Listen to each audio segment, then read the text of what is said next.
Welcome, everybody, to this week's exciting episode. Knock, knock. Here we go. Who's there? Interrupting Tom DeLonge dressed as a cow. Interrupting Tom DeLonge dressed as a... You were going to go moo, weren't you, and interrupt me? Where are Moo?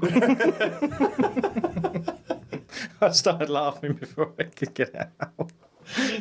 That's your fault. You ruined it. Oh, yeah. I thought it would be even better in my mind, but I was already laughing at the punchline before. Oh, You anyway. really do make the worst comedian. Yeah, that's why I'm not a comedian. I tried to bring comedy to a podcast, but I'm not a comedian, so... Oh, well. You try. Oh, yeah. It is hot today, isn't it? Oh, mate, it feels like we're in Egypt. It certainly does, yeah. That's fitting for the theme. For those of you listening when this is released, if you remember the really hot week we had a couple of weeks ago, back in mid-June, we're currently sitting through that in our little shed studio, and it is, 30 degrees. Yeah. We're sweating our proverbials off. Yeah. So let's get on with it. 'Cause we feel like we're in Egypt, so let's travel to Egypt, because that is the theme of this week's episode is Egypt. And by the way, your cousin left his moustache here. Oh, yeah, we'll have to the send other that week. back to We'll her. send that back to South Dakota. We'll get a bald eagle to pick it up. A bald eagle. Yeah, most people use like homing pigeons, but I guess he uses a homing bald eagle. Yeah, he does, yeah. Fair enough. Okay. So, Egypt. Right, Josh.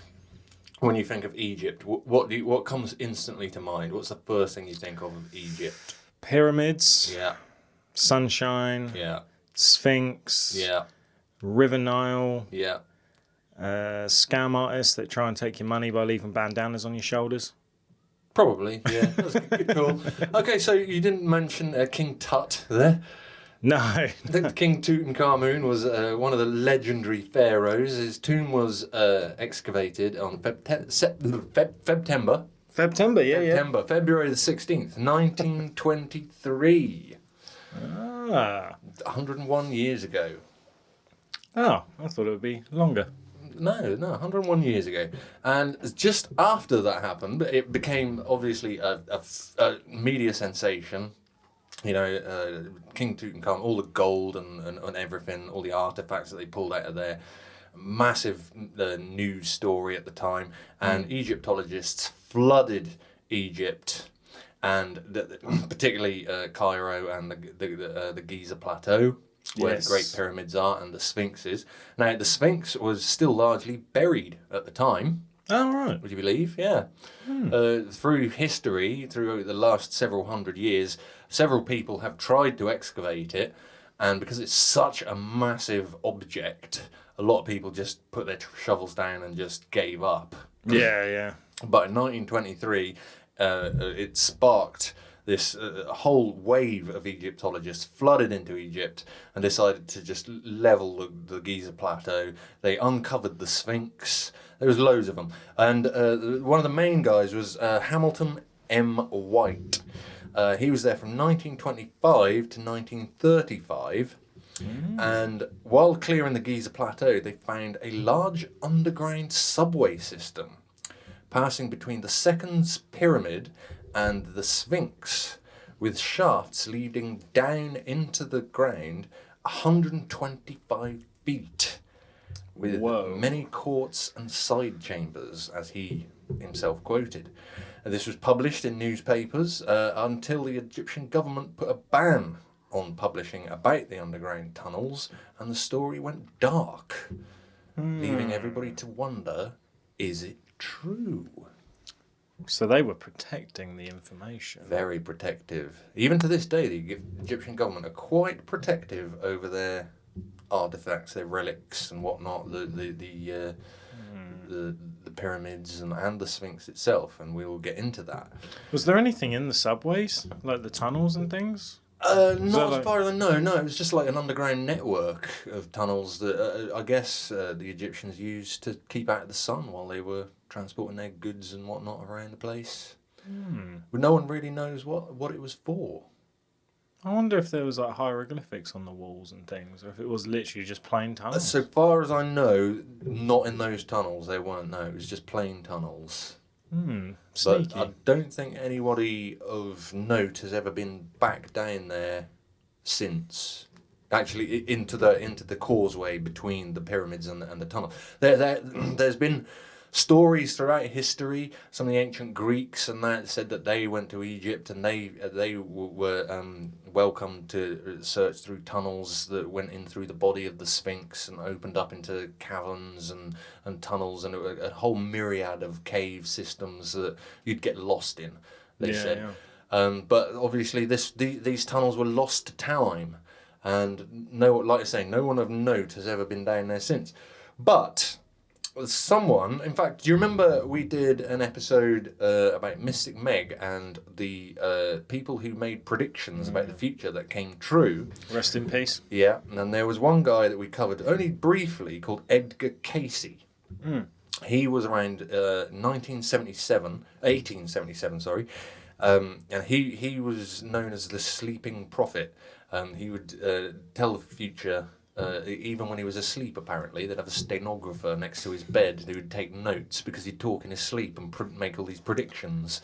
Very weird. But he predicted the stock market crash in 1929. Came true. He predicted the rise of Hitler and the Nazi Party, the fall of the Soviet Union. He predicted several presidents would be assassinated. He predicted the 44th US president would be a black man, and indeed he was. And he also predicted his own death, but only about 3 days in advance. So we'll leave that one. But in 1932, he also predicted that under the paws of the Sphinx lies the Hall of Records, and that contains the true origins of humanity. He said that this would not be discovered until the 1990s. And he also said that the Sphinx was more likely to be 12,000 years old rather than the 4,500 that was commonly believed. Ah, okay, that's interesting. Now, bear in mind, the Sphinx wasn't even uncovered totally. It wasn't even completely excavated until 1935. It was somewhere between 1935 and 1939 that they actually excavated it. So he didn't even know that the Sphinx had got front paws at the time, or he shouldn't have done, because no one had ever seen them. Okay, so that's even more of a bold prediction then. Yeah, pretty bold prediction, that. Mainstream scientists obviously believe that the Sphinx was built around 2500 BC. He said it was much older than that, 10,000 BC. So how old is it? This is the question that I got lured down a rabbit hole with this one this week, because originally I was going to do a presentation about the pyramids, and that sort of thing. But I just ended up going down a rabbit hole just about Egypt in general. Because what do we think? When you think about Egypt, we generally think about a time between 2,000 years ago and 4,500 years ago, because the Egyptians were meticulous at keeping records.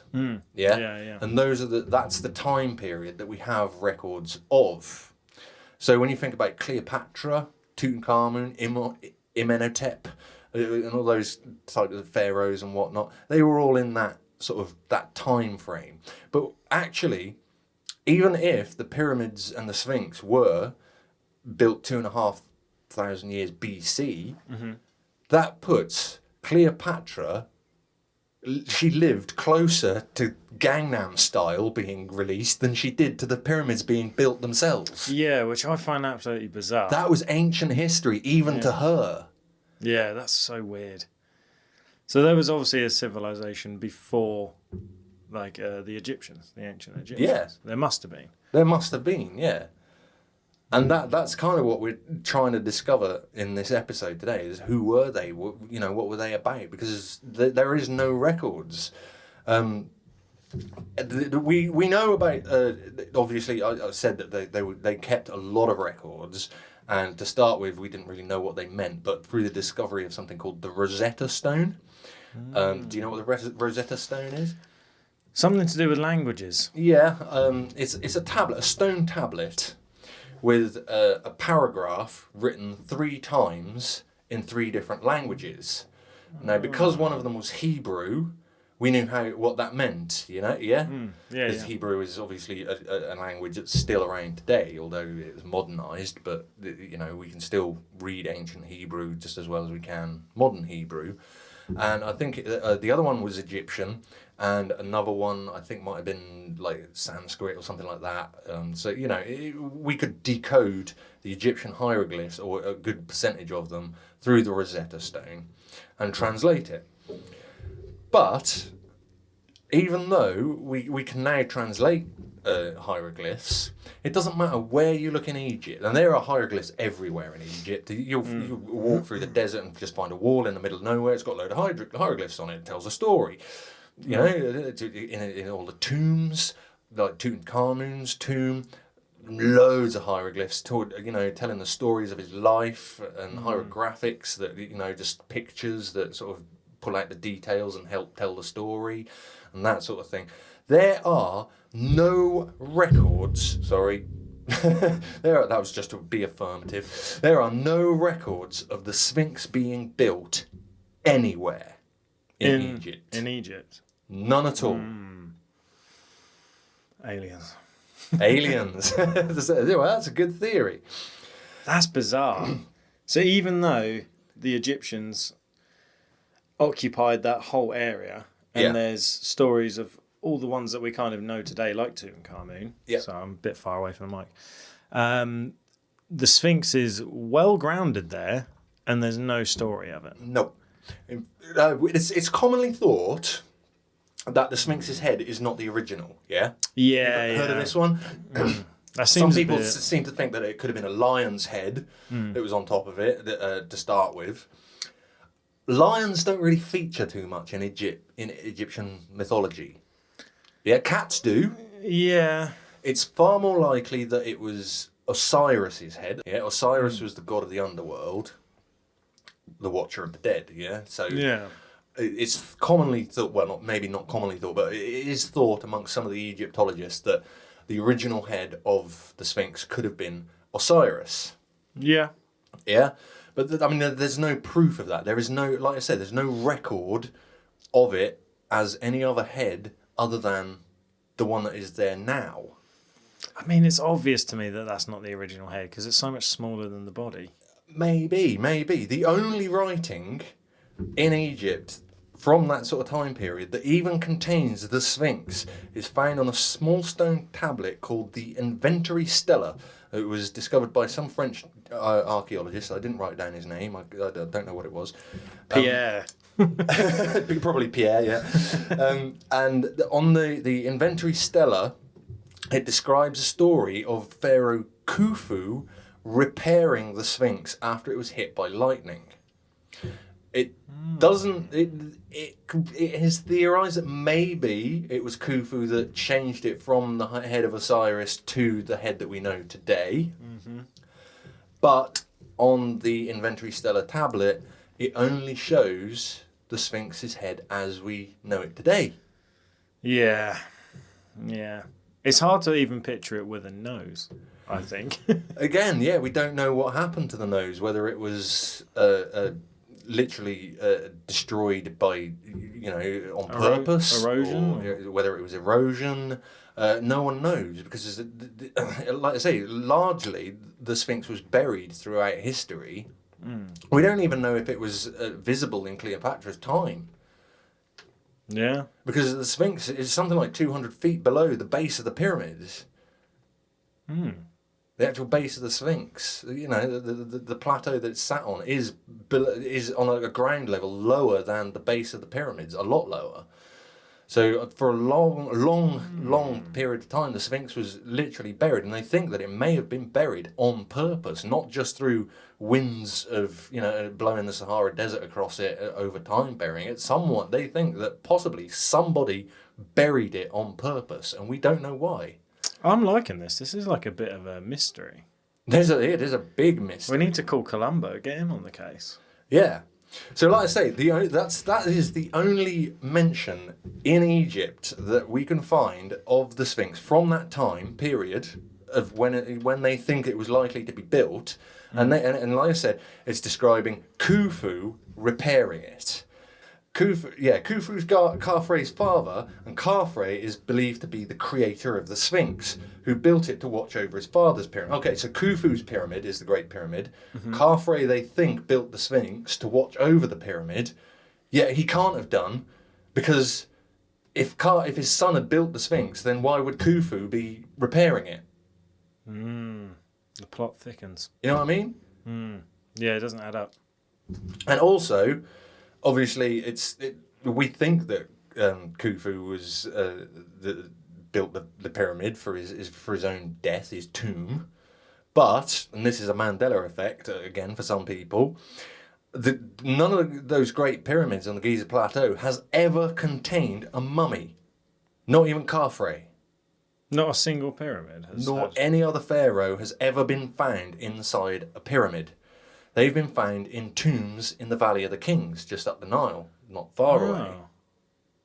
Yeah, that is a bit of a Mandela effect. Yeah, because they've created this massive pyramid with a king's chamber, fit for a king, a massive chamber in it, with a sarcophagus. But ever since we've known about it, the sarcophagus has been empty. There's never been a coffin in it or a mummy. It's just been an empty stone sarcophagus, half broken, but completely sculpted out of one piece of rock as well. Yeah, that takes some skill. Yeah, literally, they've scooped it out. It's been dug out of this one piece of rock. And it's all precision as well. Very, very precise, yeah. Everything in Egypt seems to be very precise. Yeah. And also, and this is where I was going to start going to the pyramids, but then I ended up coming back to the Sphinx. But I just wanted to mention that there are no hieroglyphics or carvings in the king's chamber where the sarcophagus sits. If you look through the Valley of the Kings, where King Tutankhamun and Imhotep and all of those other pharaohs, where they've been found with tombs, there's always carvings depicting the story of their life and obviously their death and whatnot, and celebrating them as pharaohs. Yet in the king's chamber of the Grand Pyramid in Egypt, there's no carvings at all. Smooth walls. Odd, isn't it? Would that suggest maybe it is a different time period? Maybe. This is something that we were getting to. If you were to, because this is the thing. We don't know. We don't know who actually built the pyramid, and the pyramids were built to such specific specifications. Like you said before, they were master masoners. The pyramids are said to weigh something like 20 million tons. And each block could weigh in excess of 20 to 100 tons. Something like that, even 200 tons, some of them. The main entrance to the pyramid, also, weirdly, is offset from the centre. Not symmetrical. No, which is odd, because like we say, the Egyptians built everything so precise. It's weird that they would put the main entrance around about 30 feet off centre from the central line of the pyramid. And the pyramids don't actually have 4 faces either, they have 8.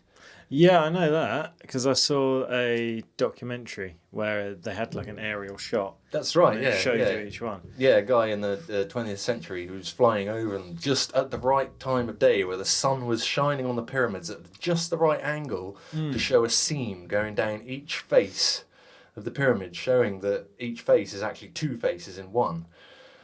Yeah. Again, nobody knew that until recent years. I've got something that's going to kind of add to the mystery. Go for it. So I was taught in school years ago by an old history teacher that she had a theory that, how there's different gods and shapes and there's a lot of symbolism within ancient Egypt. She thinks that, well, she did think, she's passed on now, she thought that the symbols actually represented a different body part. So the Egyptians almost knew that there wasn't a god as such, but we and us and our bodies and our mind, that was considered God. So like I can't even think of some of the examples, but like that symbol that you've got tattooed, The symbol of life, yeah. Yeah, so that actually is like a very similar shape to the womb. Oh, okay, And like a scarab beetle represents like an aerial shot of like the skull with like the lines. So every body part that they worshipped had a symbol that looked very similar. So rather than worshipping gods, it was actually worshipping. Yeah, you're actually not too far off there. Yeah. They did in their theology was not so much. I mean, I think they believed in gods, but in the same way as I believe that in ancient alien sort of gods, you know, they had visitations from outer space, and this is fringe theory, obviously, not exactly proven, but yeah. The actual the Holy Spirit, if you like, was more the collective consciousness of everybody, and you know that living energy is what they believed in. The actual gods themselves were just physical manifestations of that, or aliens, you know, either or. Yeah, but yeah, like I say, the main entrance is offset. Weirdly enough, don't know why that is. And if you were to visit the Great Pyramid today, you would actually go in through the robbers' entrance, because it's now believed that if there was ever a mummy in the Great Pyramid, it was ransacked years ago, possibly even before Cleopatra. You know, like thousands of years ago. So any relics, you know, gold or anything like that would have been extracted from the pyramids, you know, thousands of years ago, melted down, turned into something else. Yeah. And it's actually the robbers' entrance, where they carved through, I think, something like 80 metres of sandstone to actually get to the internal corridors. And that is where you'd actually go as a tourist nowadays, through the robbers' entrance rather than the main entrance. Because wasn't there a guy as well who he had like a camera and he managed to get it through one of the walls or something, one of the doors, and then it just led to another door and another hatchway. And there are inside the pyramid. They've done like seismic scans, I guess. Very clever stuff. Like I think they were like studying like neutrinos or something like that, and they found that there are still empty chasms within the pyramid that no one knows how to reach, or no one knows what they contain. There's no way to get to them unless there's hidden doorways or something that we haven't found yet. Yeah. Hidden corridors, which there have been found in other tombs, hidden corridors and doorways and stuff in the Valley of the Kings. So it's quite possible that could happen in the pyramid as well. It's also quite possible in the Sphinx that we're studying today. And we know that the Sphinx was carved out of one colossal piece of sandstone. Yeah? Really? It wasn't built out of blocks like the pyramid was. It was literally carved. And they would literally carve out huge blocks, like 200 tons each. Like, these things were like 30 feet long, 10 feet high, 12 feet wide, sandstone blocks. Weighing, like, literally hundreds of tons. And they literally carved them out, made the Sphinx, and used all these sandstone blocks to construct a temple construct just across the way from the Sphinx. And we know that the blocks that from the temple are the same blocks that came from the Sphinx excavation, because they have the same consistent geological layering. So you can see the layers of history going through the blocks the same as it does through the Sphinx. The same geological layering that shows signs of water erosion on the Sphinx itself. And this was noticed in 1991 by an American archaeologist called Robert Shaw. And he obviously had it peer reviewed, right? They took a photo of the Sphinx. Yeah. And they masked off the top of the Sphinx, and they took it to several leading geologists and said, would you be able to tell the difference between water erosion and the erosion caused by wind and sand? And they from just a photograph. And they said, yeah, probably, yeah, 90% sure I could, yeah. So they handed him a photograph and said, right, what do you think this is? Is this wind erosion or is it water erosion? And they said, I would say 95, 99% sure that is water erosion. It shows all the hallmarks of water erosion. Nothing would really make me think that that's wind erosion. And they peeled off the masking tape to show the rest of the Sphinx. And the expert went, oh, that's odd. And for this to be true, it would put the Sphinx as dated around 12,000 years ago. Just like Edgar Cayce said. Yeah. Because this would be around the time that the last ice age was melting. So there was a lot more moisture in the air, a lot more humidity, would rain on the plains of Africa in places that it doesn't rain today, and the runoff would hit the Sphinx's back and create this water erosion that we see. But that's not all. They also, while they were studying the Sphinx, they were doing seismic testing, looking for subsurface mineralogical changes, under the ground. Okay. Because this is what geologists do. They look for different layers of minerals to try and put dates on things and see how old stuff are. And they found a large room-sized cavity under the left paw of the Sphinx. I've heard about this. Yeah, you heard of this one? A lot of people then came forward and said, well, maybe this is this grand library, this, was it the library that he called it? The Hall of Records, the Hall of Records that Edgar Cayce had come up with. But before they were able to actually dig down to this room underneath the left paw, this has never been discovered, by the way. No one's ever actually, or publicly, no one has ever actually been into this room underneath the left paw. It's never been excavated. No one's ever been in? Not as far as we know. Because the Egyptian government shut down the operation. They didn't want people excavating, didn't want people looking into it. Particularly a man called Zahi Hawass. He's like the minister of archaeology or something out in Egypt. He basically what he says goes. If you want to go out and do any excavation or any Egyptology out there, he has to approve it, and he shut down the operation, banning any more excavations until 1996, 5 years later, when he himself led an excavation of the area around the Sphinx. Okay? Now this is where it starts getting a bit conspiratorial, because they released a video, more of a teaser really. It wasn't much of a video, it was only maybe 5-10 minutes long. But they released this video called Opening the Lost Tombs, Live from Egypt. And Zahi Hawass himself was filmed entering and exploring the tunnels beneath the Sphinx. But not that room, just the... Not the room underneath the front paw. Now, what happened was there was an old worker that seemed to remember that there was a hole towards the back of the Sphinx, just to the left of the tail, and they removed one of the stone blocks, and indeed they found a hole.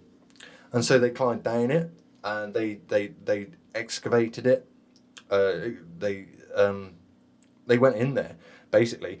And Zahi was quoted saying, on this film, he was quoted saying, "Even Indiana Jones will never dream to be here. Can you believe it? We are now inside the Sphinx. Inside this tunnel. No one really knows what's in here, in this tunnel. But we're going to open it for the first time." Yeah? Yeah. No more was ever seen or published. The project was shut down in 1998, and after that, Zahi was then quoted to say, "There is absolutely nothing under the Sphinx at all. What you believe is nonsense." So he completely reversed everything that he'd said on it. He denied that the existence of some of these holes and entrances into the Sphinx. There's one on the Sphinx's head. There's one on the Sphinx's back. There's the one next to its tail. And he was filmed looking into and going into, entering these tunnels, exploring inside these tunnels. And these were the only glimpses that we've ever seen from inside the Sphinx. That seems very suspicious. Yeah? I mean, I get like he's probably been told, hush, hush, protect it. Maybe, but he is the lead man on that. If anybody's saying don't say anything, it's him that makes that decision. That's even more of a mystery. That doesn't make any sense whatsoever. No. Especially if there's footage of it. And like I say, when he finished 1998, these holes were blocked up, like barricaded. No one was allowed to go in there, banned from entering ever again. But Mark Lehner, who accompanied Zahi, said that they spent 3 weeks down there in the darkness under the Great Sphinx, excavating the tunnels, seeing what was there. But Zahi insisted there was nothing down there underneath the Sphinx. Now, we can be critical about that because he was definitely claiming there's nothing under the Sphinx. So it could be in the head. Maybe. The thing is, the original 15-page official report would suggest that he was telling the truth. There was mapped tunnels leading straight down with an upper tunnel and a lower tunnel, but neither tunnel was shown to go under the Sphinx more than just a few meters. Yeah? Okay. And that was all that we knew about it. And we'd only had pretty much one camera shot looking in through the tunnel, from the top of the tunnel, looking down, and all you could see was a straight shaft down with a floor at the bottom. We don't know what was inside those tunnels. No camera ever went down there to see it. Until 2020. Oh. When a couple of adventurous young men, unnamed, we don't know who they are, we don't want to find out, I'm not going to try and show their identity or release their identity to the public. I don't know who it was, but they released some footage of them actually climbing down the same hole that Zahi and Mark Lehner had gone down in 2020. They spent no more than 5 or 10 minutes down the hole, having a look around. They got to the bottom, they were exploring, they said yes, it did show the tunnel only went a few meters under the Sphinx, and it wasn't clear whether they saw it or not, but on the video footage you can clearly see as the camera's moving around, as they're showing what they're finding, the tunnel was indeed empty and only extended a few meters, but above them, on this sort of almost like a mezzanine level, there was another tunnel that had been carved out above them, and you can clearly see wooden barricades, like a blockage, stopping anyone from crawling up through there. And this tunnel looks like it's been hewn upwards into the heart of the Sphinx itself. Oh, so the midsection of the Sphinx. Yeah. They're kind of like vigilantes trying to get the truth. I mean, but this is the big question. Could this tunnel lead to the Hall of Records? Is the Hall of Records inside the Sphinx? Zahi never... Was his name? Zahi? Yeah, Zahi never said what was inside the Sphinx. There's footage of him looking down the tunnel on its back that should lead directly to where this tunnel leads into. Mm-hmm. There's ancient claims that there are rooms and tunnels inside the Sphinx, but we're never going to find out. Have the Egyptians already actually uncovered the secrets of the ancestors, and are they keeping this knowledge to themselves? Probably. And I don't really understand why. If it's got secrets and things that would help civilization, why wouldn't you let that information out? It's a conspiracy. Yeah. Unless Egypt has already profited off of it and they don't want the rest of the world to have it. I have one more thing to add to this. Oh. Now, you have also already covered Atlantis in your earlier episodes. Yes. But you didn't really go through the story of Plato exactly. No. Now, Plato took his story of Atlantis from a man called Solon. Solon apparently travelled to Egypt, and he met with the Egyptians back in ancient times, and he told a story to the Egyptians of this great civilization that had been wiped out by a flood, and then the world had to repopulate. And he told this to one of the high priestesses of the Egyptian culture, and she laughed at him. And he said, "Why are you laughing?" And she said, "There have been many civilizations. Many have fallen, and every time civilizations have come back. They've reformed, they've repopulated from nothing. This has happened time and time again." She said, "You Greeks, you only remember the last time it happening, but we have the records." So that goes into the conspiracy theory. Exactly. They have the records. Are the modern Egyptians keeping that to themselves? Yes, I think so. Exactly. So who was it? Who was it that built the Sphinx? Who was it that made these records? Who was it that actually built the pyramids? Because they, seemingly enough, are around the same age. Like, they could quite possibly be the same age as the Sphinx. We don't know, because you can't carbon test sandstone. It's sandstone. It's 4.5 billion years old. It's the same as the Earth. It's you carbon date. It's just going to come out as stone. Yeah, however many billion years old. So we don't know exactly when it was built, how it was built. Who built it. I love the program Ancient Aliens, and they always theorize that there was an alien culture that came down, helped early civilizations to build these pyramids, build these things. The Great Pyramid is literally the only one of the 7 ancient wonders of the world still standing. Yeah, but there's not many left. There are still hundreds, maybe even thousands of pyramids that are probably around the same age all over the world.